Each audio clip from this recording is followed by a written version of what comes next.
Los Angeles, California. New York City, New York. Memphis, Tennessee. Seattle, Washington. Omaha, Nebraska. What? All right. To be fair, Omaha is not the first place you think of when you think of great music. But let me tell you something. The Omaha area is crawling with fantastic musicians. You can walk into any club, any night of the week, and hear some amazing musicians that you've never heard of. And neither has anyone else. You know, we're all about bringing you the finest original musicians in their natural habitats. I'm your host, Moose Epperson. Please join me as we check out some more great music that's just lost in Omaha.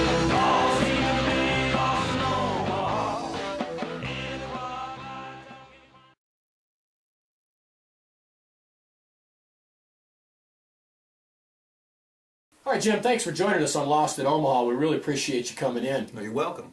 Looking forward to this. Hey, got a couple of questions for you. I know you've been doing music a long time, and you've been pushing boundaries across a lot of different genres, getting a lot of interesting attention. You put out a lot of product. We're going to talk a little bit about that. Okay, great.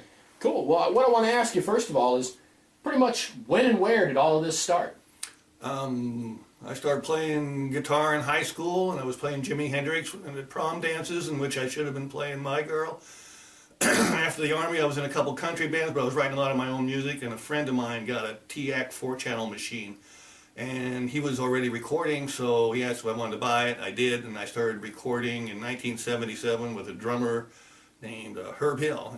And I basically just played the rhythm guitar tracks, and he was playing drums to it. So he didn't even know there was going to be lyrics and everything, because I ended up putting bass and the lead and keyboards and everything else to it. And we did another session in the beginning of 1978 and released it in the summer of 1978. It was called Victims of the Media, and because it was really a do-it-yourself album, because I pasted the covers onto it and just put plastic around it, it got a lot of attention nationally. And the following year, in 1979, did a 45, which I know is backwards because you're supposed to do a 45 then an album, but I did an album and then a 45.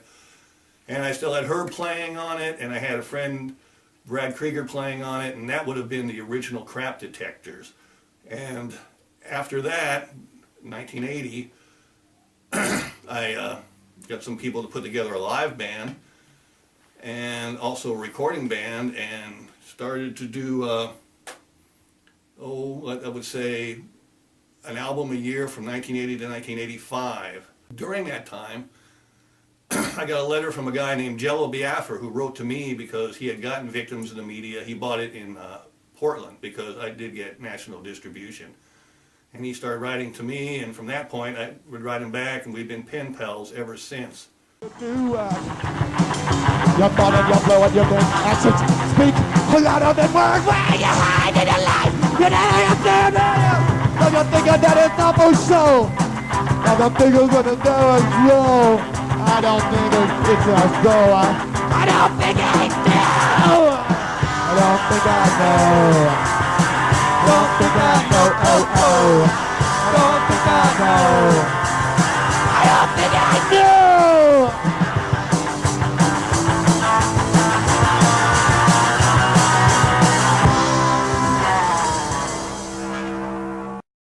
So you were pushing boundaries even then. Mm-hmm. Yeah. I was doing a lot of stuff, and like I said, there were 5 bands. It would just change from one band member to another band member from 80 to 85 until 1985, and this was all in Lincoln, Nebraska. And Mindy Barrett joined the band, and from there we moved to, just Mindy and I moved to Dallas, Texas giant area. It was a big, metropolitan area, and we were kind of in the middle of it all. And we ran into a friend of ours, Brad Pribble, who helped us make a video. We recorded it, and I did the drawings on typewriting paper, and he did the camera work, and he would just shoot it with his camera, and it became a thing called Crimes Against Humanity, and it was shown all across the United States, and was shown in different venues. like TV shows like in New York, a place called Tend to Offend, and Bomb Shelter Video in Seattle, Washington, and was at the Museum of Art in Dallas as well.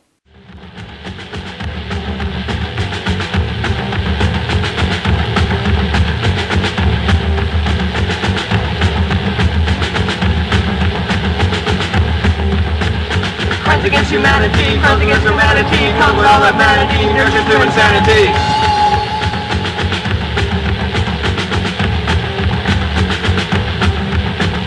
Crimes against the human race, here on earth or outer space, make it all outer space, crimes against the human race.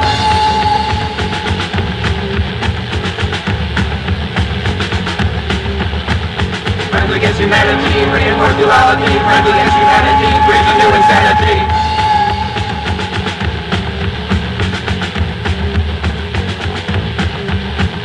Crimes against planet Earth, crimes that made people birth, crimes against planet Earth, crimes that give life to worth.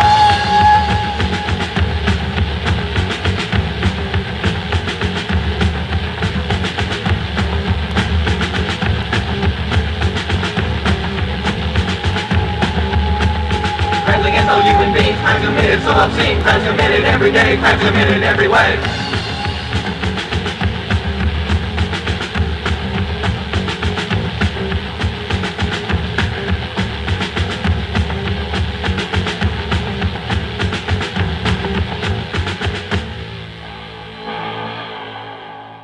So what was your next move?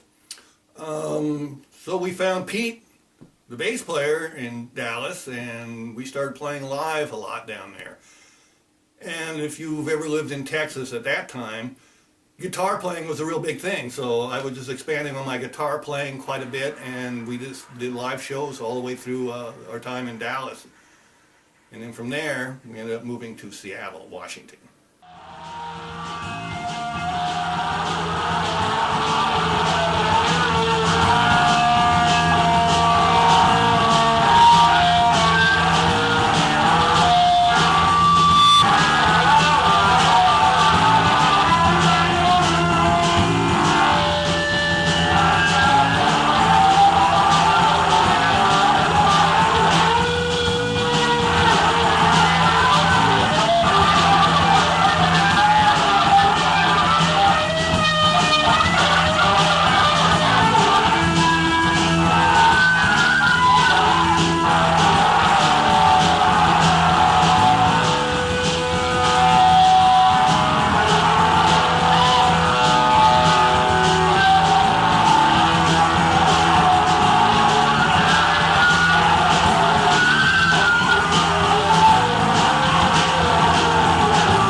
So you spent some time in the Pacific Northwest.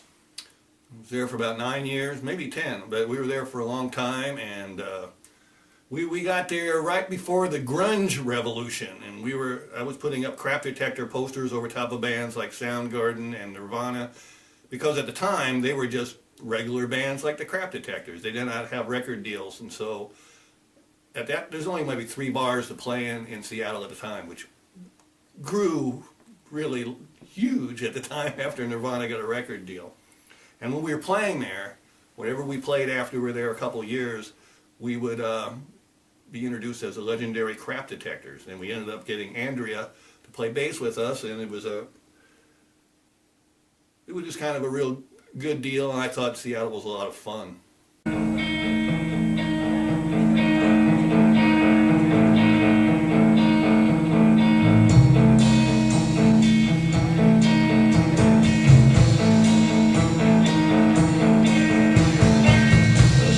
Sick around the corner. They like to kill little girls and boys. They're awful sick around the corner. Using guns after luring them in with toys. Someone's sick.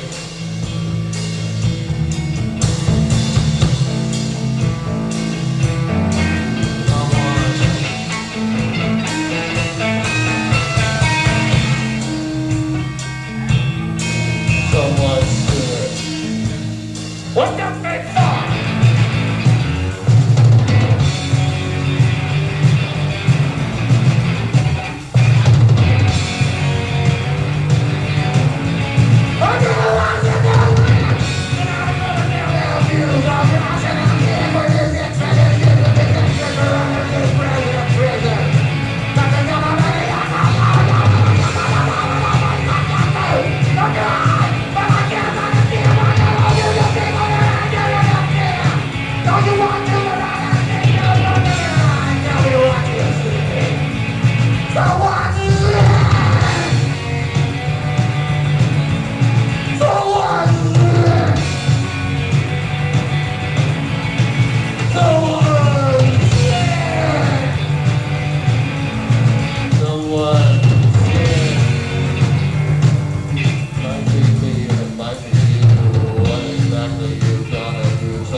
Careful driving home because right now in Seattle, Washington. What brought you back to this area?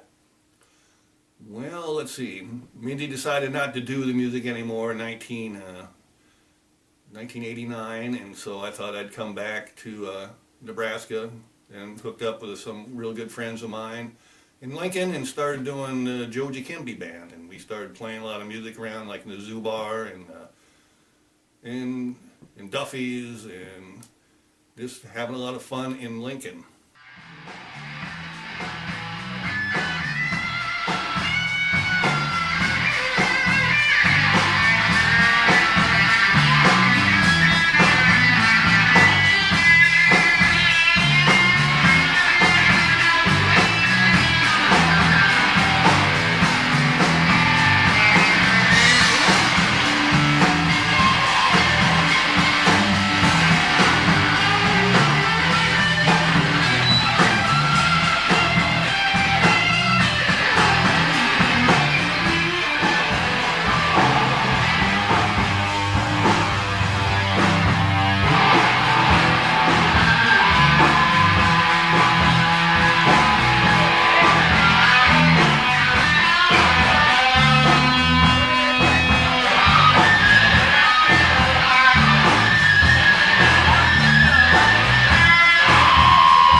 2004, the Joe Jacobie band disbanded, and I moved to Omaha, Nebraska.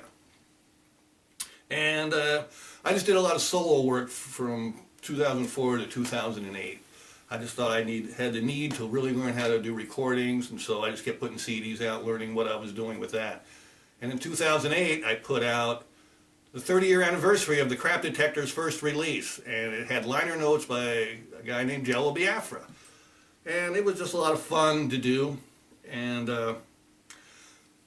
since then, in Omaha, I had been going off and on between Crap Detector projects and solo projects, even though there's really no difference, because when I started the thing, it was pretty much a solo project in the first place with different musicians. And I do consider a lot of the things I do just projects. And so at this point in time, I have 239 songs that are pretty much recorded and published, and I'm working on my 27th release right now.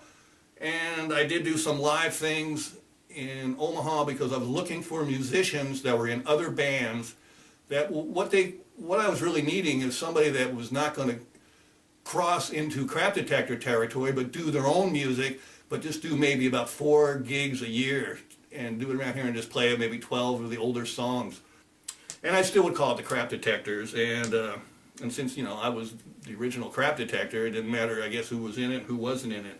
And right at this point, I'm looking to see if there's anybody else there, a bass player or a drummer, who wants to continue with this long line of music. And I'd say right now, at this point, it's been about 36 years of doing this.